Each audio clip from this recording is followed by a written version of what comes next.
Hey, it's Navid here. We are in the midst of this AI revolution. It's not going anywhere. It's going to be integrated into everything that it is that we do.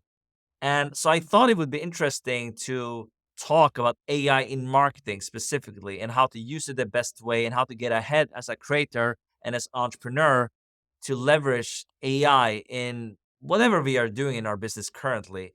And we also get into kind of the future of AI, what to think about there. And my guest for this session is Dan Henry. He's the founder of GetClients.com. He's a very accomplished and successful online business owner with years of experience. He's a Wall Street Journal bestselling author as well.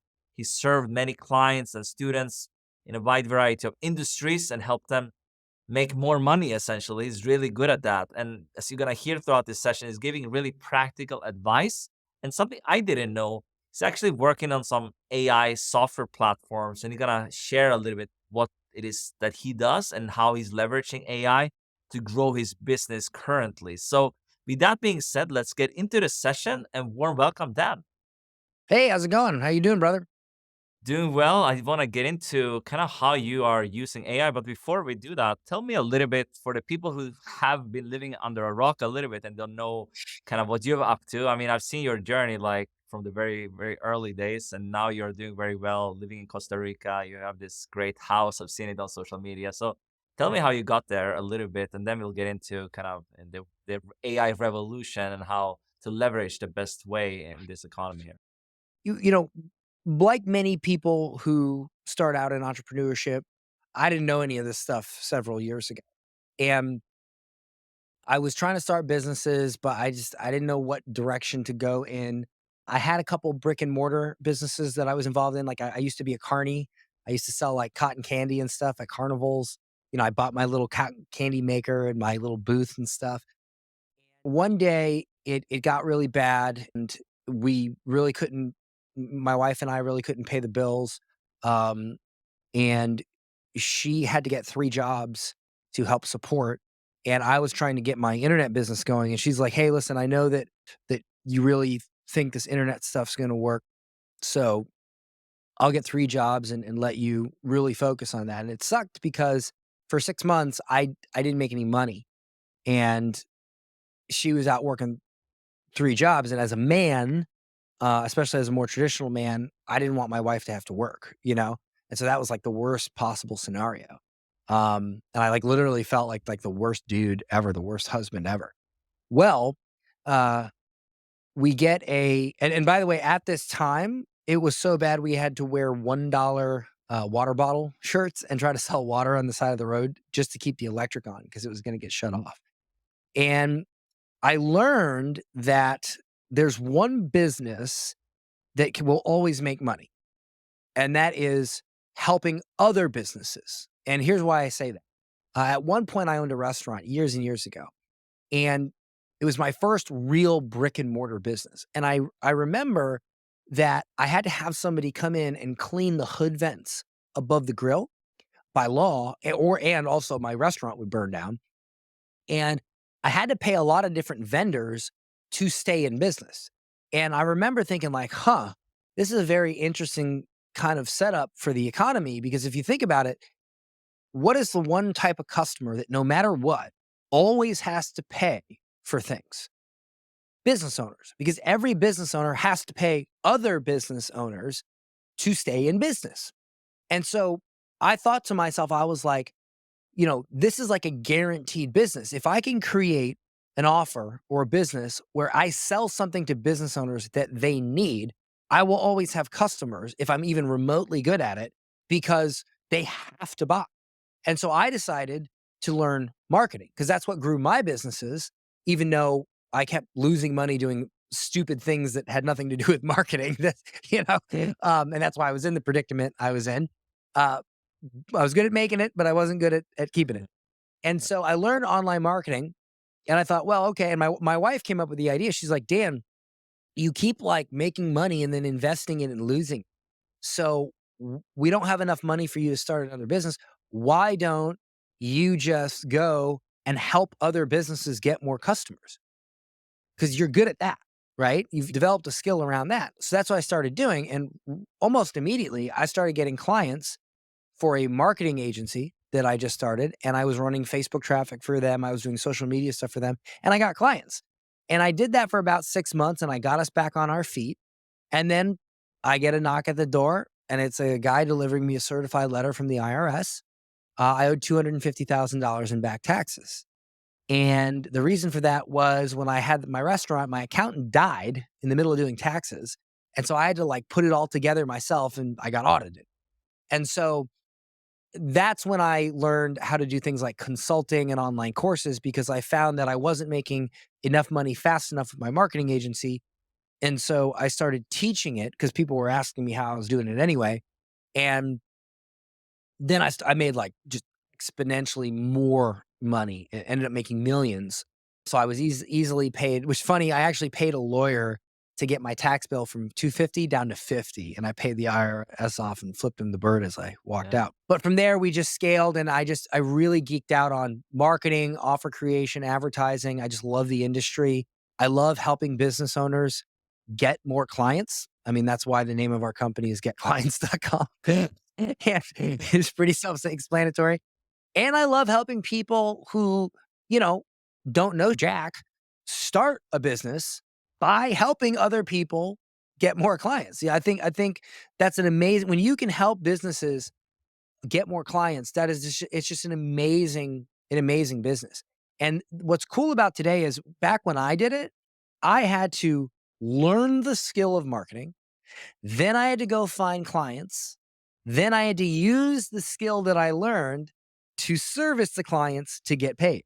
But nowadays, you can use AI to do the marketing, and then you go get the clients, and then you use AI to fulfill and you get paid. It's like, Uh-huh. you know, I love the it transition. This is a great actually to yeah, telling your story and then getting into what we're gonna talk about. I think yeah, because I might have done this a few I times. feel here's how I feel about it. Like I mean the summit is AI for creators and we are kind of doing this series here. I feel some creators they are good at creating the content and producing, you know, content, whatnot, but they are kind of bad Uh, at the marketing side of things and they are struggling. A lot of people are broke, right? And yeah. I love your series on your YouTube channel. You're actually roasting some businesses and you're going behind the scenes with them. I think that's pretty funny. But let's get into the AI side of things, like with marketing and like what you talked about. How can that actually amplify things today, and how are you using this in your business? Yeah, so we learned a long time ago, when I say a long time ago, I mean like a year ago, that AI for marketing as it is sucks. It's horrible. If you go to AI and you say, "Here's my product, write me a sales page," it's gonna blow. I mean, it might be better than what you would do if you knew nothing, but if you're even remotely good at copy or marketing or anything, you're gonna think it sucks, and it is gonna suck. But that's because what AI, ChatGPT, and all this currently use is called training data. What is training data? Training data is the data that's preloaded into AI based on the information given to it, and it uses that as its basis for creating the marketing. Well, that training data is not that good because it's like pretty much just who knows who put it in there or decided what was what. I mean, obviously OpenAI did, but you know what I'm saying, right? And so what I learned was instead of using training data, we would give it its own training data. So for the past 10 years, I've spent hundreds of thousands of dollars learning copy, speaking, marketing. I've spent millions of dollars in Facebook ads. I've done all these things to learn how to market. So when I started using AI and I noticed that it sucked, I was like, all right, well, what if I could teach it not to suck? So I began taking the frameworks. And when ChatGPT 4 came out, it was a game changer. I began taking the frameworks and I would be like, all right, AI, here's how you create a great sales video. Here's how you create a great this. Here's how you create a great email. And I would give it my own frameworks that I used to create great marketing. And then I would give it an example. I'd be like, here's how to do it. Here's the framework.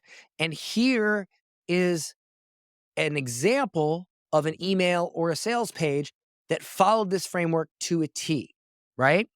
And then, this prompt would be pages upon pages. And sometimes I'd have to split the prompt. There's this cool free tool called Prompt Splitter you can use where you can split them.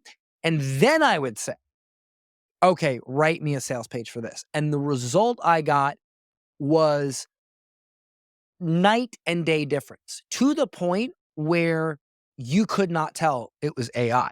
In fact, we created a service where we charged $1,000 to write a lead magnet.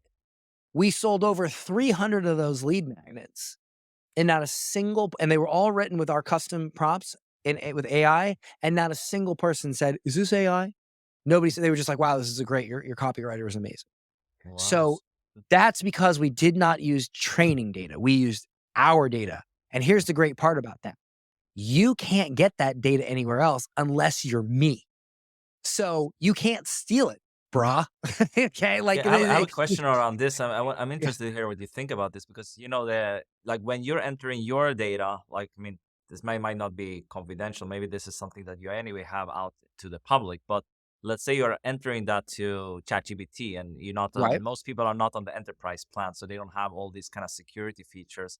Then you are actually training the model. So what do you care about that? Like that is learning about your stuff that other people can maybe have, dance stuff within that and actually get access to this because then it just kind of learn from your style over time, but also like other people can potentially access some of your content and things like that. What's your thoughts there? Are you saying that if I use a prompt in ChatGPT for Yeah. somebody else can steal Yeah, that not prompt? exactly the prompt, but even with the new GPTs, I don't know if you've seen that. It was actually breaches. They couldn't actually get access to all this data you uploaded. Like that's really interesting. Like people, you could like I mean, ask it to get that uploaded content, which is pretty funny. I'm yeah, sure that will be fixed though. I'm sure that will be fixed. I'm sure it'll be fixed. I was unaware of that. And I don't know, man. I don't see, I mean, more power to them if they're that smart, Yeah, I think but like I think people can't even be like. I mean, you're pretty unique. I mean, if people checked out your content, you have your style, right? I think that's just it's but just I faster to never do it I this. never tell my account that I'm Dan Henry. So it's like, how Yeah, would you know yeah, yeah. how would you even know how could you possibly find that, I don't Mhm. say this is Dan Henry's script. I say Exactly. this is how you do it, and I Mhm. call it something Yeah, proprietary. So, yeah. like, unless you knew the name of it, yeah, I don't know. I mean, No, maybe, but look, I'm open for any advice on security or whatever, but yeah, I can actually tell you how we're deciding to protect our prompts. yeah. Um, That's good. so a couple months ago, I was like, um, we're doing so much amazing things with these prompts. I should sell something and teach people how to do it. But then I look back on my career and I remember all the times I would teach my best stuff and then people would go out, rip it off, water it down, and saturate it. And I'm like, I don't want to give away these prompts. I spent weeks, like sometimes I'll spend 6 weeks on a single prompt to get it perfect. And I'll be honest, call me selfish. You ain't getting that. I don't care if you offer me $100,000. You're not getting it. And so I thought, well, wait a minute, how can I help people not give them my intellectual property? So I do resonate with what you said, by the way. How can I do that? So one of the things we did, and this is where it started, uh, I read every Dan Kennedy book. I've read dozens of copywriting books, and I wanted to check our copy against a set of rules because what I found with copy is this: when you learn how to create great marketing copy, the day you learn it is the best day you will do it because you forget things as you write. Mm, And so what would happen is I would know things and then I they wouldn't perform and I'd look at them and I go, well, of course it didn't perform. I forgot this. I forgot that. I forgot this. And so what I did was I made what I called the laws of copy. And it's a list of like 50 laws that if I don't break these laws, the copy's going to be great. And I would manually go and read my copy, and then I'd read the laws, and I'd try to find, and that took hours. yeah, But then I'm like, wait a minute, let me use ChatGPT. So I loaded in the laws of copy. Then I said, here's my copy. Did I break any laws? And like that, ChatGPT would tell me, yeah, you broke this law. And then I would just fix it. I love Right. it. And it was so fast. So I thought, well, I'd love to give this away or sell it or something. And so, but I didn't want to give my prompt away. So I hired a developer and we created a tool called copyanalyzer.ai. And we hooked it up to ChatGPT. We loaded in our prompt in the back end so you can't access it. You go to copyanalyzer.ai, you paste your copy in, you hit analyze, and it tells you what laws you broke and it gives you a score. And it's free. It's completely free. Like you can go to it right now. I don't charge for it at No, all. It's free. I link that up in the description for sure. I didn't even know you did that. That's great. And I must say I Have you resonate seen it? with yeah, I mean I resonate with what you are saying as well because that's how I use it for myself. I think ChatGPT is really good when you're giving it enough context. Let's say I have already a sales page or Yeah. a framework that I'm using, Right. then I can actually break that down and write really good copy. I did that a lot for even the summits pages and things like that because I already have my method. We know what great copy looks like. We have been doing this for a while. The problem is when you don't know what great copy looks like and you're going to Right. ChatGPT and you think that's gonna fix your copy problem. No, you might go and get some books, right? Or what you recommended. And I think that is what you should Yeah. do. But interesting to hear your Yeah. take. I mean, you talk a lot about that. Like people are Yeah. No, like no. And mediocre look, at what they do and they expect AI to fix that. It's not gonna fix it. right, right. And so that's why I decided to make that tool, make it free, give value, but at the same time protect my prompts, protect my Yeah. prompt engineering. Yeah. I could have just given the prompt out, but no, like you look, I'll be honest with you, man. I've given a lot to this industry and people take my stuff and they pervert it and they mutilate it. And so fine, you ain't getting my best stuff anymore. I'll give it to you in a tool, but you ain't getting that because the industry wasn't mature with it, and that happens to a lot of guys. Yeah. You'll have high-end guys like Frank Kern or Dan Kennedy or somebody. They'll go out, they'll teach the industry something, and then all these schmucks will grab it, make a watered down version of it, sell courses, and then all these people learn the watered down version. And it's just, so I would rather just protect that.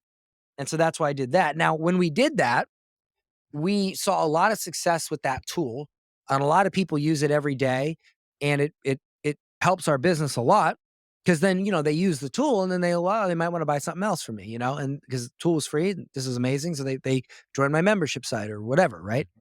So what we decided to do was I was talking to this kid. This kid, he's like 18 years old, messages me one day. He says, Dan, he says, um, I know you sold a product years ago for people who were just getting started in business and you haven't sold anything like that since. Do you plan on releasing something like that? And I said to the kid, I'm like, well, it's not currently in the plan, but here's how you do it. And I said, you go out, you learn one marketing skill, just one, right? You can learn daily email copy. You can learn sales pages. You can learn funnels. I like written word stuff because you don't have to learn a lot of tech. So social media posts, email posts, or email copy, things like that are great because you can bust. I mean, there's people who charge 5 grand a month for email copy. They just send it over in a Google Doc. It's a great business. And um, and so I said, go learn one thing and then just go get clients and charge them every month to do it. And so he's talking to me, right? And this is where it gets interesting. He says, Dan, my rent's due next month. Um, I love what you're saying, but it's going to take me a while to learn a new skill and I need to make money now. Do you have anything I can do to make money now? And I'm sitting here, I get kind of frustrated, right? I'm like, man, life ain't that easy. And then I thought about it and I was like, actually, I wonder if it would be that easy. So I tried an experiment. I made a post, and granted, I made the post, so it was a little easier for me, but it was not a very scientific experiment, but here's what I did. I said, I will write a lead magnet for you for $500 and I'll write it for you first before you pay. I'll get it to you within 24 hours. And if you don't like it, you don't have to pay. So I made that pitch. Now, in case you missed it, here's 3 key reasons why that pitch is good and why it worked. And I'll tell you how well it worked. Actually, I'll tell you how well it worked, then I'll tell you why it worked. I had a ton of people reach out to me. I only responded to a few people. I wrote 5 mini books for people, 5 lead magnets. So 5 pieces of copy, put them in a Google Doc using a custom prompt that we use to create mini books. I had them fill out a Google form. I copy and pasted the Google form answers right into my prompts. Boom. And it's multi prompts. You got to use several. And I created the book, put it in a Google Doc. I sent it to them. 5 people took the offer. 4 people paid, 1 person didn't like it. And then to be fair, that person like ghosted me for a couple days before she even looked like I could tell that I probably shouldn't even done it. But the four people who were like actually responsive to me, they all paid, they all loved it. I made $2,000 in like a couple hours with that offer. And I didn't keep doing it because that wasn't, that's not my business model. I just did it as an experiment, right? Now, you might say, well, okay, so could the average person do that? If they had the prompt, could the average person reach out to somebody, give them that pitch, get the gig, create it, and make money? If they had the prompts. Yes, and here's why. Think about the 3 things that were in that offer. Number 1, I offered it faster. If someone was gonna write you copy, emails, PDF, book, whatever, it would take them generally multiple days, if not a couple weeks. So I did it faster by saying, I'll get it to you in 24 hours. The second thing was I did it cheaper. I charged $500 for that. Most copywriters would charge 3 or 4,000 to write a whole mini book for somebody. They would charge at least 3 or 4,000 if they were cheap. I charged 500. So I did it faster. I did it cheaper. And third, I did it with no risk. Usually you have to do a 50% deposit. You're not sure if you're going to like it. Because it only took me like 5 minutes to write the book, I didn't care if they didn't pay. It was 5 minutes. So I said, you don't even have to pay. I'll show it to you. And if you don't like it, don't pay. If you like it, pay. So now I've removed all risk. I've done it cheaper and I've done it faster. Cheaper, faster, no risk. Cheaper, faster, no risk. When you can offer somebody something for cheaper than they would normally get it, faster than they would normally get it, and with no risk than they're used to risking, you don't have to be good at sales. You don't have to be good at pitching. That does it for you. Like if I said, brother, I'll give you this for cheaper, I'll give it to you faster, and I'll send it to you first before you pay. And if you don't like it, you don't have to pay. Like, do I have to be a good salesman? No, you don't. No, it's It's sure. a yes. It's a yes. Yeah. So that is so I thought about it. I was like, man, like people could really do this. So you asked how we're using AI to grow our business. Besides just using custom prompts based on our data to create great stuff, here's how we're doing to get to the next level. Right now, we're developing a software, and this is what I recommend people do. If you have something you're really good at and you're willing to pony up the dough, create your own software because it's not that hard to create AI software. Because most of the processing is done with the AI. It's just like the login and the API and all that you got to do. But we're making a software right now where it has all these marketing tools and you just plug in the questions, hit a button, and it creates the marketing, emails, books, all kinds of stuff. We're going to offer that to our clients and say, if you want to start your own like AI marketing agency, you get the software, you go out, you find clients, you do that 3-part pitch, and you just use our software and it does it for you. And boom, there you go. That is something someone can do with no experience to make money now. And so I'm excited because it allows us to expand our customer base from people who have an existing business to people who don't have an existing business but want one. And so you ask what we're doing, that's what we're doing. There's a few things to unpack there. I'm interested to like go back to the ebook thing a little bit because I if you have a lot of content like you, Dan, you can. I mean, it's easy to create this. You have your prompts and stuff like that. But let's say, what do you Yeah. think about someone using the process to use AI to create, let's say an ebook or any form of content with AI, and they don't back it up with their thought leadership or their knowledge? Like, what are you recommending there? Is that like, then we can be spammed online with a lot of shitty I guess content, you'll have to basically. buy I my mean, I want to hear software. that. I want to hear your argument for that if someone is using this method to actually No, create this and they don't have the experience. you're okay. So there's 3 options, right? Yeah. There's 3 options. Number 1, you go and you learn the skill. You spend years developing it so you know what you're looking at, and then you create your own prompts. Yeah. Second option, go read a bunch of books on whatever it is. Like go read 10, 15, 20 books, map out the key points and make a prompt based off that. Or the third option is, and look, I'm not trying to pitch my stuff. There's multiple softwares out there that do similar-ish things. Go find a software that uses AI to create certain things like niche software. Don't Mhm. just use a general Yeah. thing, niche software, right? One of the reasons we think ours is so good is because you're basically getting my brain in the software, right? So what I recommend you do, regardless, because like I'm not selling anything. I don't even. It's not even fully built yet. I'm not trying to pitch it. But what I'm trying to say is, find a software that is not based off training data. It's based off somebody who's really good and they engineer the prompts. Now, I don't know what those would be. I know I've seen a couple guys create some cool, very niche stuff. Like there's a couple authors that have created really good book writing AI for like, actual full length books. I've seen some marketing AI stuff, but I think it's trash. Mhm. That's just my opinion. Like I haven't seen a really good marketing AI software because I think most of the guys that make those softwares are not marketers. They're software people. But You wanna give those an are the only example of this, or like, is it like maybe there's some famous ones we have used? I don't know. I Which mean, one? What dude, do you what have you tried that you like and you don't like? I okay, well, see, I don't should I be naming these and No, then trashing? if they're, I've probably used some of them. Like, you can tell me what's good about them and what's not good about them. Like, what in Well, your opinion?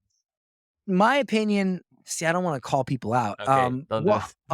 I'll give you one example. I'll give you one example. I bought Peter Kell's course on how to write VSLs, and I thought the course was fantastic. It was amazing. And then I bought his AI software, and maybe it's just because it's early, but I didn't think it was very good. And when I say that, what I mean is I didn't see the alignment between the education and the software. Like when I used the software, I could tell that it really wasn't based Okay. so much off of what he taught, which it was a disconnect for me. And I canceled because I said, "Hey guys, like, why didn't you make this based off what he taught? Because what he taught was good." So I don't know what they did there, or like all the scripts were different, and like if it were me, like he's famous for his Mind Valley VSL, right? Dude, I would literally have a script in there that's like Mind Valley theme, um or if he can't use that, then MV theme, like you can tell, right? And it based off of that. But it was just all this like it kind of looked like training data stuff. And I was just so but it's early, right? And so maybe that was it. But that's what I keep saying. That's what I'm saying is a lot of these AI softwares are based off training data. And it sucks. Okay. You can't base it off training data. And that's why 100% of the output we use in our prompts for our business and what we put in Copy Analyzer and what we're putting in our new software, which I haven't even named yet, it's Okay. all based off my Dan Henry data, Yeah. the sloshy flesh inside my skull. No, I love Not that. I have one yeah, question around this actually, because we are going into how you are doing this. I think it's brilliant. If you have, let's say, a method, in my case, I even own virtual summits.ai. I could probably build a tool around it because I have, it's yeah, 10 years of experience doing this, and we have all the templates and fill in the blank. I can probably have the prompts behind the scenes. I wouldn't share, like, as I'm in the same boat as you, Dan. I don't want to share all this publicly. So it's like I yeah, want to build have a it like tool. behind something. Yeah. So I'm in the Yeah, same boat. Do you build this as a SaaS, or do you build this like with no yeah, code or SaaS. okay. No, it's a legit SaaS. Yeah, Okay. you go, you sign I mean, look at Copy Analyzer. It's a SaaS. It's Yeah. free, but in order to create an account, because what we do is when you go to Copy Analyzer, you get one free analyzation, and then you have to sign in with Google, and that gives you an account. Now you can save your history, and you can go back and all that. So that's a SaaS, right? Like you have Yeah. an account, you Yeah. can log in, you can use the tool. That's a Yeah. SaaS. I Is don't based on charge your for it. own platform you are building essentially with it, like an app basically. So it's cool. It's Yeah, cool. I got a developer writing the code, you know? Yeah, so I know that, and look, was it expensive to do? Yes, of course it was. But was it hard to do? Yes, it was expensive and it was hard and it took a while. So it's the opposite of that pitch I told you, right? It was expensive, it took a while, and it was hard. Well, I love that because that means not many people are gonna do it. Exactly. And I'm willing to do the hard, You expensive, this and this slow. reminds me of, Neil Patel is doing a lot of this in a big scale. I'm talking about tools in general. Tools have very high perceived value in marketing. I mean, he's done it for Mhm. years with Uber Suggest and all the tools he's giving away, and then he starts charging for them eventually when he has like a big audience for it. And of course, a percentage of these people take him up on that as well, though he has like a free plan. But I think Yeah. I don't know if that's something you see as well. To yeah, basically it's a lead gen for you right now. Do you see it like that, or Yeah. do you see it more to your customer base No, because you have a no, lot no, of people? it's definitely a lead gen for me right now. But as well, I think instead of charging for Copy Analyzer, what I'll simply do is say, like, look, hey, you're using our free tool. We have another tool that's paid. Go check it out. Versus, hey, you've been using this for free. Now I'm going to charge you. So that's probably where I'll go with it. But I make no promises. So Yeah, yeah, we'll see how that goes. But I mean, I think still it's brilliant to do something like this because you are, I mean, with your new software, you have already the users, you have people within your community. I think you have the membership with Get Clients, and right now, do they get access to kind of the beta of this, or it's not even ready? Copy Analyzer No, or the the software is not even ready yet, right? That's like you're no, no, building we're it first. working on that. No, no, the software is not ready. So maybe when you're checking this out, it might be live. So I'll link it up in that case if it's Yeah, ready. I don't We'll know see. what where I haven't even named it yet, so I'd love to tell you where to go to buy it, but just be on And my then email list. yeah, yeah. You know? No, that Dan will let Uh, me know in that case. But either way, like just to talk more about how you I mean, you have obviously a lot of customer and things like that. Would you say that how are you serving them better with AI? I think that's a good way. Like how we do you are want me to doing this, give we're you creating like do you want me to give no you an example, like a real yeah, I tactical mean, I example? just share we are doing knowledge bases and things like that, and like for the customer support and like to have Oh, yeah. so yeah, share your example. I think it's great Do for you want sure. me to, like, log in and show you real quick? You see it? Okay. So, if I go into the classroom and I go to live workshop recordings, we did this workshop, I don't know, a week ago or a couple weeks ago. So what we did was whenever we do multiple live workshops every month for our members. When I do one, and we actually just started doing this, this is really cool. We take the transcript of the workshop. So this is an hour and 40 minutes, right? We take the transcript, we use Claude.ai, which is similar to ChatGPT, but it takes longer prompts. So you can either use Claude.ai or you can just use Prompt Splitter and GPT-4. But what we do is we load it in and we say, make me a list of big takeaways. And so right here, it'll make a big list of 17 big takeaways. Okay. And if you look at this, and if I go to another workshop, this is my COO doing a workshop on overcoming fear. Same thing, big takeaways. See all these? Okay. And then another thing you can do in ChatGPT 3, I think is great for this. We haven't done it yet because we're still going back to all of our workshops and doing the big takeaways. But if you see how it says everybody's welcome today's right? See how it says and you can do this with Descript as well. If you have Descript, you can hit remove filler words from the Script is my transcript. favorite tool, like for a lot of things right now. It's like one of the best. Yeah, yeah. But you could literally paste the transcript in and just say remove us and it'll do it. So it's like so fast, you know? But whenever if you have any sort of course, if you have any sort of content, what I would recommend you do is you take the transcript, you put it in Claude.ai, and you say, here's a transcript from a training we did for our membership site. I'd like you to take the biggest takeaways and make a list of at least 10 things and try to make sure that they're easily understandable by everyone, right? So it'll give you 10 and then you say, give me more, right? And it'll just give you more. And then you can delete ones you don't like or whatever, and you just put them in here. And what this allows people to do is go in um and go, oh, okay, so some of these the big takeaways, right? They can refer back to it. Now, one thing I wish I would have done was add to the prompt, um, please provide the timestamp Uh-huh. in Yep. which this occurred. And But Descript the does reason, that now with chapters and stuff. I think what you could I don't know how what software you're using for the video there, but you can for sure add chapters to the video if you're not doing that. I think that would enhance yeah, the experience. that's a good idea. We have 815 members in that membership site, and so when you have that many members, you kind of have to make things easy on people, because when things are hard on people, your staff ends up doing more work to help people. So I think AI is really great for things like customer service. Um, I'll get you want another real good example. Yeah, So absolutely. I love it. you're I a love business. practice. I mean, if you don't notice by now, love the practical stuff, Yeah. and the audience, they're gonna love All this right. for sure. So you're a business owner, right? Yeah. So this means you're probably a pretty type A individual. You are probably aggressive because you get stuff done, right? You have a lot on your plate. Let's say an angry customer reaches out to you because they didn't get they made a mistake, or they didn't check their spam folder for their power, which is something like dumb, and they're being they're being like real Yeah. testy, right? You're probably not the best person to respond to that person, right? Probably. Because you're gonna be like, bro, like, just check your spam. Like, I'm horrible, right? I'm managing all these people.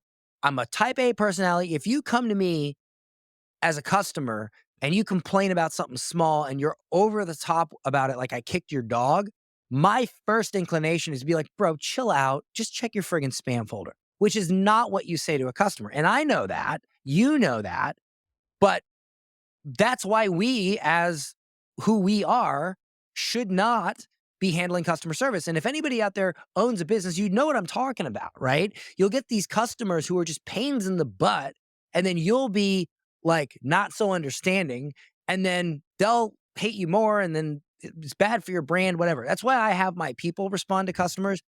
And I will respond to customers sometimes, but I don't respond to the angry customers because I know how I'll be. I mean, unless we genuinely did something bad, then I'll respond. Um, like I've been known to shoot Loom videos for people we really messed up with, and give them but for dumb stuff, I'm not the best person. So what I'll do, or let's say I have to speak to somebody, um, and I have to be real careful, right? About what I say. I will say what I wanna say, and it'll be pretty harsh. I'll go into ChatGPT and I'll be like, "Can you rewrite this to be more empathetic?" And then it'll rewrite it, and I'll send it, and they'll be, "Oh, wow, thank you, Dan." I'm like, "Yeah, I'm really not that empathetic of a dude. I just use ChatGPT." Yeah, You know? yeah.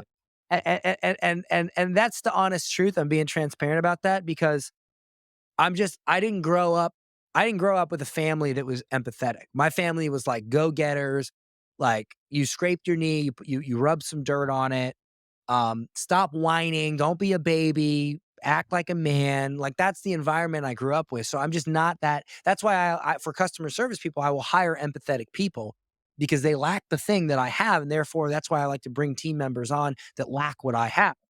Right. So, but when I have to respond, just to make sure I don't offend somebody, I will have ChatGPT check it. And so that's just another tactical for those of you entrepreneurs out there who know you're a little bit saucy when you respond to angry customers, run it through ChatGPT and send it. It'll save you a lot of anguish. That's awesome. And have you experimented with uploading kind of your knowledge to your customer base? Like there's tools to do this. You can build your own, of course. I've played with Searchy. There's another one that was on the summit. Like it's called Coach Box AI. So you can basically upload your knowledge. You can also use it for customer support. Let's say What's it your called? team needed some knowledge from you, and they can actually chat with you basically if you are busy or something Wait, and wait, get what's it hold of. called? What's it called? Searchy is one. Searchy is by Stu McLaren. I'm sure. Which is the one I should look at? Which is the good I example? use Searchy. It's like Searchy Wisdom is what I personally use. But we also had Coach Vox AI, the founder, Jody Which Cook one's on the better? summit. I like Searchy because I use it, but both are great. I think I use Searchy myself. So Can you spell that? search and then IE. It's like search and then IE. Oh, Searchy. search and then Yeah, IE. searchy. And somebody can chat they chat voice or they Yeah, chat text? it's like a platform where you because I'm just interested to share that with you because you're doing a lot of video content. So actually, you're gonna save a lot of time then with you upload your video there, transcribes it for you, and then you're gonna get like the chapters, the timestamps, you get descriptions, and then you can take it from there basically. And they have search wisdom, which is Yeah, an but add-on. what I'm saying is which is the one where I upload my knowledge Yeah, and it's then Search my Your Wisdom. It's an add-on on Search You, basically. They have it as an add-on. okay, If you, it's okay. one of their features. Yeah, so it might be useful for you. What was the other Like one? Coachbox? Coach Fox AI. There's a bunch of these, Dan. What Like a is bunch of Coachbox? Coach Vox AI. Yeah, Well, it's like this. create an AI version of yourself to generate Yeah. leads, engage your audience. Clone yourself with AI trained to your content and style. So is this for like my clients who want to ask me questions? Basically, yeah, some people are selling even the like. For example, you can have your knowledge. Most people cannot afford to hire you. Then they're too expensive, right? So they might come and say, "I want to ask you questions," but maybe you can upload all your knowledge and charge like $10 a month to get access to your brain. People are doing this right now and making money. So I was thinking, you have a lot of 10 content. more. Yeah, whatever. Like for just a membership, you don't do Am any I extra only work. am I only worth $10 for real? Your AI, the AI version of Dan, like it doesn't take you any more time. I know washed up OnlyFans girls that get more than that. Holy crap. Sure. Okay. Yeah. Um, I I don't. mean, I'm just whatever. making I'm just it's just an idea. Okay, so it looks like Coach Fox, it looks better, and I only say that because to me they have a better marketing, and I always trust people with better marketing. Okay. Um, so I might try them. But dude, I appreciate the I appreciate it. This is No, pretty I just cool. wanted the reason I wanted to chat about this a little bit. I think it's interesting to talk about the future a little bit, what's happening, because I'm sure you've seen like Hey Jen, you've seen 11 Labs. I think this is just the start of it. This is text based. Of course, you're chatting, but imagine they wanted to see Dan pop up, like they are sleeping, but they're not gonna, you're not gonna go and answer them. But then they can see like a version of you, but in a video format, or you're responding. I think that is something that can happen in a lot of these tools, basically. So you have the knowledge, and it's like all integrated to that. I think that could be What is your vision for the future of AI? What do you think is going to happen? well. I think, I mean, I'm pretty excited. First of all, right now I'm excited that I don't need to do all the things I hated to do, so I'm Mhm. saving a lot of time. That's like what's here right now. It's already here that you can, have a like this session here is in English, but like, I know you are based in Costa Rica. Most people there don't speak English, and same in Panama or Latin countries. Imagine reaching like a Spanish speaking world. I don't speak that well Spanish, so I could actually have this and actually seeing my lip sync. Like people can read the captions and all this. That's great, but that's not the same connection I get what as you're seeing. saying. Yeah, I think How far out are that you is something going? I'm How excited many about. If that gets integrated to YouTube and platforms like this and Yeah. getting like mass adoption, I think. How many years out are you going though? Oh, this is, I mean, did you see what Mark Zuckerberg and Lex Friedman did? I don't know how much you checked this, but they actually did something like that. I mean, that's on the higher end. They're like, they have access to all the technology, but I'm thinking like maybe like 2 years, like where to it be 2 to 3 years to be like more adopted. Maybe even this session could be that How you could about we have go like an 50 AI. or 100? How about we Yeah. go 50 or 100 or 200 years? What did you say? How about we go 50 or 100 or even Oh, 200 years? that is very difficult. I think it's difficult to predict, Oh, I honestly. think I know what's gonna happen. Okay. What do you think? I think we're all gonna friggin' die. I think that AI is gonna kill us all because, I don't believe that human beings are responsible enough by their innate nature as a species to wield the power that this will eventually evolve into. Yeah. And either we will kill each other with AI or AI will decide we suck because we kind of do suck. And eventually it'll be the end. I don't think a comet or climate change Yeah. or war or any of that is going to do us in. I think it's going to be artificial intelligence because it eventually it's going to get smart enough to know that we shouldn't be around. Do you Um, think it's gonna replace us completely? Of course, right now, if you're good at what you're doing, I mean, it's not yeah, replacing Dan right now. Like, but in the because you future, have do you to think it look. will But replace you? yes, because you have to maybe not in our well, probably in our lifetime. But you Mm, gotta think of the rate of growth, right? Like, if you look at the difference between there are these charts out there that show, like, what ChatGPT 3 did, and then 4, and then 5 like, if you look at the rate of growth, it's pretty clear to see that there's a compounding effect that at some point, not that far away, AI will be able to do things beyond our imagination. Um, and there are some YouTube videos I watched on like the different phases of AI, but there will come a point where I believe AI will control everything. It'll be embedded into everything, like kind of like the internet, like the internet's like if you pay your electric bill right now, it's on the internet, right? right. Everything has think about how the internet started. It used to be when you did your taxes, when you paid for something, when you had a mortgage, it was all paper and it was all filed somewhere. And then eventually everything started going online. And now everything is online. Everything there is has an online version. The whole world is online. There's really nothing that is in a safe somewhere or in a filing cabinet that isn't online of any importance. And I'll give you another perfect example. I had a fraud on my card. I had over 150 charges on PlayStation on my card. Yeah, it was multiple $1,000s. So I call up the bank and I say, dude, I don't even play video games. It's a waste of time. I don't waste my life away playing video games. So I know this isn't for me, right? I don't even have a PlayStation. And so they said, oh, well, it seems like there is a merchant or there is somebody that has access to your digital wallet. I'm like, what the hell do you mean my digital wallet? And they're like, well, when you have a card and you pay for something online, it goes to a digital wallet.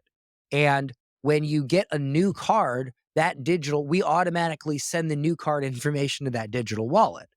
And I said, so let me get this straight. If someone steals my card and I get a new card to prevent bad charges, you just send that new card information to everybody that already had the old one? And they're like, yeah. And I'm like, well, that's stupid. And I said, he's like, well, would you like me to remove this digital wallet so that when you get a new card, they don't get the information? I'm like, yes, please. And then I asked him, I said, how many other digital wallets do I have that I didn't know about? And he said 56. 56. And I said, are you kidding me? And he's like, yeah, because that's how it's all done now. I said, remove them all. Remove them all. And here's the moral of the story is whenever something new that's amazing comes out that makes life easier, eventually at some point, it integrates into all aspects of life. Just like electricity, just like the internet, just like digital wallets now and crypto, and eventually everything eventually will be crypto, not Right. soon, but eventually. And eventually everything will touch AI. And at some point, it's going to get so smart that it decides that we suck as a species, because again, we kind of do, especially compared to an evolved artificial intelligence, and it's going to eliminate us, or we will not be able to wield the power maturely and we will eliminate each other with it. That's my honest belief. You How know what I think. I don't know if you know. Do you know Mark Joyner? Like he's like Yeah, referred I often as the actually know. Godfather. It was So it Russell Brunson's mentor actually back in the dude, day. we had lunch, Oh, really? recently. And yeah, we had lunch and Mark showed me this whole thing and he Mark is like interesting. I had a chat with him, yeah, man. It was so interesting. It was one of my favorite sessions I've done. I think you guys, I mean, I can see now you guys are vibing, right? With the dude, thoughts. Mark's legit. Yeah. Well, I'll tell you this though. If we're all gonna die, why not get rich in the interim? I don't wanna die poor, so I'll use if AI is gonna kill me, I'll use it to get rich until that day comes. But I What do do you, man, what I do you think about the balance between AI and the creativity though? And people like the person, don't you think that is important to some extent? That is like how humans always have kind of evolved. Like we are like, we always want to push the things forward. Even with the internet, we figure out how to evolve into this. I mean, I agree with you that AI is going to I mean, AI is already here. It's going to be integrated to everything we are doing. I completely agree. But don't you think like the creative aspect it's gonna play a role to some extent. I mean, for now, it's for sure important. But I'm talking in the future. well, if you're asking if AI is bad for creators, it it's a very complex question because if you think about it, are brushes bad for creators? Because at some point, artists did not have a brush. They had to paint with their hands or with different tools. What about airbrush artists that can shoot air and paint through an airbrush and now create much more in-depth art and smoother art than if they had a brush? And what about and you can just keep going. What about digital artists who use Yeah. digital to create even like as humans, when we create art, what is an aspect of art? It's creating new and better tools to make it easier for us to create art. Yeah. How is AI any different? It's Yeah. obviously way more advanced, but so was think about when Uh, the first airbrush came out. You don't think people uh, were freaking out over that? No, Think about when digital I see it art as came out. I see AI to boost creativity. Creativity. I think the people who are staying behind. I think they are. They Oh can no, use it as amplification. Even like tools that we have used for years, like Canva yeah, or oh no. Photoshop. They're adding all this. I still think eventually it's going to become homogenized Okay. to the point where everything is the same or similar or whatever. But you also have to think about this. Think about people. All right. So I used to work in the music industry. And back in the day, we would not like I didn't like to listen to the radio because the radio had a very low sound quality compared to a CD. So I would always buy a ton. I've got a CD book this big of albums that I like. And I would put it into my CD player. Why? Because I liked the quality of the CD more than the radio. And even when satellite radio came out, it's still, and Pandora and all that, it still does not sound as good as a actual disc. But because human beings as a whole got so used to listening to MP3s rather than a wave file, which most people don't even know what that is, they got conditioned to have crappy taste and to accept lower quality sounds. Just like people now will go watch these stupid movies that come out and they'll be like, oh, this movie was great. When in reality, compared to like how movies used to be made, like if you go back to like Gone with the Wind and you go back to like even Back to the Future when there was limited technology, they were forced to use actual creativity and story to make a great movie. And now they have so much technology, they can kind of not, that's why everything sucks now. All right. That's why music sucks now. So I don't necessarily think it's better for creativity. I just think logically, it's hard to argue that we shouldn't be doing it because I don't see it any different than an airbrush. I also happen to think airbrush art looks like trash compared to paint art. So you see what I'm saying? It's like Yeah. it is another tool to make people more creative, but I still think that it makes everything worse. Yeah. However, with AI, that could, but it's all about perspective because what is worse to one person may be better to another person. You might love listening to Pandora, but I, who used to work in the music industry, I think it's trash because it sounds like crap. But you may not know that it's trash or think that it's trash because that's what you're conditioned to listen to. So if Yeah. AI starts controlling all creativity, it doesn't matter if it's good or bad because people will be conditioned to to what is good and bad, and it will provide their definition of good. Mm. Steve Jobs said, this is why Steve Jobs never did focus groups. He said, you don't ask your customers what they want, you tell your customers what they want. And I believe AI will eventually get to a point where it will tell people what is good, and then it will give them that. Yeah. No, this is great. I love your take on this. Is awesome. We gotta work towards wrapping up. So I'm gonna ask you, To me, it'll be what's your trash. But I think you are in the flow. It's good. What's your number one piece of advice you would give to creators or entrepreneurs to get started when it comes to actually implement AI in their business? If you could leave them with something here. I would try to marry your head with AI, and I would use it to come up with ideas. I'd use it as an assist. So, for instance, let's say I'm writing a speech, right? And I need a really good analogy to drive a point home. Um, I might say, hey, AI, I need to make this point. I need to pull popular event from history that most people would know about, and I need to somehow connect those two things. Can you give me an event? And it'll give me one, and then I'll say, give me 5 more, give me 10 more, and I'll pick the one that makes the most sense. Or I'll tell it to give me an analogy, and then I'll smooth it out. I'll give you an example. I did an event recently for Russell Brunson and Dan Kennedy, where it was called the Write Like Dan Challenge, and I hosted this 3-day event where I taught people Dan Kennedy copywriting principles, and then I sold them a $2,000 copywriting book. Russell didn't think I could sell that many of them. We actually did $123,000 in sales. But one thing I did was there was this analogy I wanted to use, and I asked AI, I'm like, how can I make a really dumbed down, very simplistic analogy of this thing, right? And it gave me a bunch of different ones, and then it gave me one that was absolute gold, and I used it as the opening for the event, and people still. Would you like me to share it with you? Yeah, share it. Absolutely, you can if you Yeah. want. So here's what it was. It was imagine now keep in mind, you're not going to spend $2,000 on a book on copy if you don't care about copy and you don't think copy is the most important thing in your business. Agreed? Yeah, Okay. 100%. So what's my job at the event? It's to get you to care about copy. So here's how I did it. One of the ways I did it. I said, imagine you're walking down the street and you see two lemonade stands. And the lemonade stand on the left says freshly squeezed lemonade. And the lemonade stand on the right says yellow water with sugar. Which do you choose? It's probably the same lemonade. It's water, lemons, and sugar. You can't mess up lemonade. Which one do you buy from? Which one? Yeah. The one that has the other one. The freshly squeezed lemonade, right? Yeah, for the But they're the freshly same. squeezed. Why would you choose that one though? I'll tell you why.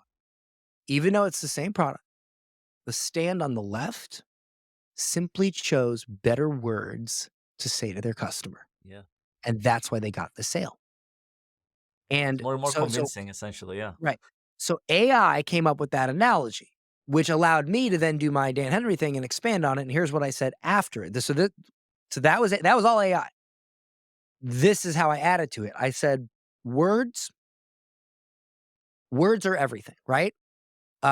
Every war was started and ended because of words. Every president was elected or not elected because of words. Every relationship started and ended because of words. Every business was built or destroyed because of words. When you use words to grow a business, that is called copy. And copy is king. And kings rule the world. And so I said that, right? Actually, ChatGPT came up with kings rule the world. No, it came up with copy is king, and then something else, and I changed it to kings rule the world. And then I said, I told my story of struggling in business and selling water bottles. And then I said, here's what I realized. I had a great product, but people weren't buying. And I realized I was the yellow water with sugar guy. And I bet many of you watching this, you're the yellow water with sugar guy as well. You don't want to be that guy. You want to be the freshly squeezed lemonade guy. And at this event, I'm going to teach you how to be that, how to use the right words, because they mean everything. So now I've set this tone for the event. Oh my God, really? Words mean everything. But part of that whole opening speech, the idea for it came from suggestions from AI. Part of what I said came from AI, and I filled in the gaps and smoothed it out. So one thing I would recommend is don't just use AI and that's it. Use AI to help stimulate your brain. Like imagine if you wanted to read 10 books on something so you could come up with some ideas. That would take you weeks. Whereas you could just say, what are the top 10 books on this? Great. Give me 10 analogies from each book to show why this happens. Boom. Choose the best one. Yeah. Boom. Okay. That took 5 minutes. Yeah. So it's not necessarily about having it do it for you as much as it is having it do it faster. Because if you let it all do it for you, at least right now, it's going to suck. Yeah, no, this is I love this. And as a final note, I think it's great for people because you have been in the shoes of everyone here. Like if they are starting from scratch, I wanted to kind of leave people with this. Like if you lost everything that you have built up, but you have your skills and knowledge, how would you use AI to get a competitive edge and advantage to kind of build everything back up again to be this successful entrepreneur? That I would do everything I said in this podcast because here's why I say that. That's exactly what happened to me recently. GetClients.com. I stopped selling everything that we sold at GetClients.com. I shut down all my programs. I took a year off. Then I started a sales agency with a partner. I did that for a year. I personally didn't like the business model. He loved it. And it just wasn't something I wanted to do anymore. So I offered to sell him my shares of the company. He accepted. I sold him my shares of the company. And I'm now starting from scratch. So I went back and restarted getclients.com. And everything I just told you is Mhm. what I did. Now you might say, well, Dan, what if you had no employees? What if you had no infrastructure? Well, I would just do the same thing. It would just take longer. Yeah, yeah. No, I, I would, I like especially the example you shared about the ebook or this thing offering the lead magnet yeah, I would service do that. and I would writing do that. I that. think that is a fast way Yeah. to do it, right? Yeah. I would do that. That's awesome, man. And here's the final note. Was there any question you wanted me to ask, but I didn't ask, or any final words you want to leave everyone with here before we wrap up? I would say, what is the biggest thing? Well, one great question to ask. Um, is once you actually start having success, what is the biggest mistake most people make that screw it up? Oh, I and what would you say there? Actually, when I had Mark Joyner on, I asked him, why how have you been so successful for 30 plus years? Like, I think that's interesting. Like, people come and go in Similar online. question. I think people coming, you haven't, maybe haven't been around 30 plus years like him, but you have for internet years, you have been around for a while and you have been successful, right? So what would you say? Like, a lot of people do screw it up, and I have had ups and downs myself. And, similar to you, I took some time off, I traveled, uh, was doing some crypto, lost some money, made some money, things like that. So what would you say to not screw things up when you're getting this success? Well, a buddy of mine, um, who is a 8-figure entrepreneur, he hired Arvid Ali, who was the president of the Jordan Belfort Company, and he's also an advisor to sports stars, actors, the US Attorney General, and his job is to make sure they don't screw things up. And he hired him for a 1-hour call, and on the call, he asked him, he said, "When you see people who make it, who become millionaires, who figure it out, what is the thing they do that messes it?" And Arvid said, "That's an easy question to answer. It's always the same thing." And he says, "Well, what is it?" He says, "They find something that makes them a lot of money, and then they do something else." Yeah, Okay? that's it. You know what I'm saying? Like, like, who's the greatest basketball player of all time? Yeah, Michael Jordan. I mean, some people argue Yeah, Michael Jordan, right? Michael Jordan. Well, Yeah. what happened when he played baseball? He was I didn't trash. yeah, I didn't He was even know about garbage. his baseball career. I don't follow Oh, it so much. exactly. He went and played professional baseball for Yeah, a couple years, yeah. and he sucked, okay? And then he went back and played basketball and, like, did fantastic because he's Michael Jordan. So the point is that when you start having success, build upon that success and stick with what is working. Don't get bored because that's what happens when we find some, especially men, but really any entrepreneur, man or woman, we are problem solvers. That's the entrepreneurs are people that solve problems and get paid handsomely for doing so, mainly because they solve problems most people don't want to solve. And so when we create something that works, we get weird because we're like, well, wait a minute, there's no problems to solve. I can't just sit here and collect the money. And so we create problems so that we can solve them. We get bored and then we want to go do something else instead of just doubling down on the thing that made us money. And even whether we get bored or not, doing that. Look, a business is not supposed to entertain you. It's supposed to make you money. So it's irrelevant whether you are bored or not with your business. If you're bored, get a dog. Okay. Go on vacation. Like, I don't know, learn how to paint or ski or something. Don't mess up your business because you're bored. That is not the purpose of a business. Okay. It's just not the purpose. The purpose of water is to hydrate you, right? I don't drink sand to hydrate me. That's not its purpose. Yeah. Okay. I drink water. The purpose of a business is not to entertain you, you schmuck. Okay. It's, Okay. it's, it's not you, but I'm, Okay. me and everyone else who's I messed up should, their man. business I'm just, due to I boredom. feel like a little bit called out because like years ago I should have like done that. I was bored. I mean, I'm sure you have felt the same sometimes, and that's It's why you happened took to the me. break. Yeah. And I was in this situation. I'm resonating so much with this, and I wish I would have had that because I was having a great, I was doing these summits, I was running this. I just got bored a little bit. Now I'm Yeah. doubling down what's doing, but I also found my energy again to do these things. When, I'm when, really when enjoying this. you, when you got bored and you tried other stuff, did you make less money? Actually, I did make less money, and but I had fun during doing it, I must say. But it was Oh, also like not, fantastic. I'm glad you had yeah, fun. You poor schmuck. yeah. I mean, I made less money, but I had fun traveling, and I didn't focus on my main thing. I would rather make the money with the thing that's boring and then use the money to go and have fun. Yeah, I'll give you another example, all right? right. I had a bar and restaurant, and it was the hottest bar and restaurant in the city. It started out the worst one. I bought it, I redid it, I remodeled it, I redid the marketing, and within 14 months, it was the hottest spot in town, and I sold it for a big profit. And then I lost all the money in a bad investment, but that's not part of the story. The guy that bought it was from Vegas, okay?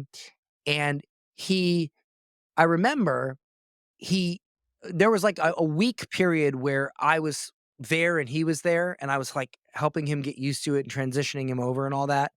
And I remember I come in one day and he had moved one of the VIP couches into the office. And I was like, why is there a couch in the office? And he's like, oh man, because like when, girls come in or bartenders, I can bring them in here and you know what I'm talking about. And I was like, You're gonna bang your customers and employees in your office?" And he's like, "Yeah." And I'm like, "You know that's gonna screw up your business, right? Like, there's no way that doesn't go south." And he's like, "Ah, it'll be fine." And I'm like, "No, that's gonna that you no, you will massively screw this up." And he's like, "I know what I'm doing." And I'm like, "Well, if you knew what you're doing, you wouldn't have bought this place. You would have built it. You bought this because I knew what I was doing, and you paid a premium to access that. So I'm telling you that this will screw up your business. May I offer a different if that's what you wanna do, I didn't say this, but I basically was like, "If you're gonna be that dirty of a douchebag, why would it not make more sense to just do the plan I've given you, keep doing what I'm doing, make a bunch of money, and if you're that hard up, take the money you made from the bar and go, not that I condone this, but go buy it." Okay? Like, that's still bad, but it's a lot better and more sensical than ruining your business just to get laid. It's stupid, right? He wanted a business to entertain him, right? Well, guess what happened a year later? Gone. Business went well, not even a year, few months. Business went to trash, and I don't know what he sold it for, but from what I hear, he sold it for far less than I sold it to him for, and the business has been trashed ever since. The bar is horrible reputation. There's like fights and stabbings and all kinds of stuff. It went to trash, and it was the hottest spot in town when I had it. And I say that because um, it's a classic example. Your business is not meant to entertain you. It's not meant to get you laid. It's meant to make money. And guess what money can do? Money can entertain you, and if you so choose, money can get you laid. Okay, like, don't like, Yeah. why are you stupid? Like, why are we stupid? This is what I'm saying, AI is gonna kill us all, okay? This is I the love it. I love it. perfect I example. mean, this has been a great session. I mean, Dan, thanks so much for taking the time, sharing so much. Where can people connect more with you? Where do you want people to check out all of your amazing stuff? Yeah, so, you can go to getclients.com if you wanna check out our stuff. I have a great YouTube channel where I roast business owners. That's Yeah. youtube.com/Dan Henry, at Dan Henry on Instagram, and if you wanna check out that copywriting analyzer, it's copyanalyzer.ai. Awesome. I will link up everything we mentioned here in the description. If you have any takeaways from everything we shared, maybe you agree, maybe you disagree, leave it in the comments below. And be sure to subscribe to the channel for more as well. Like the video, and I'll see you in the next one. Ciao for now. Peace.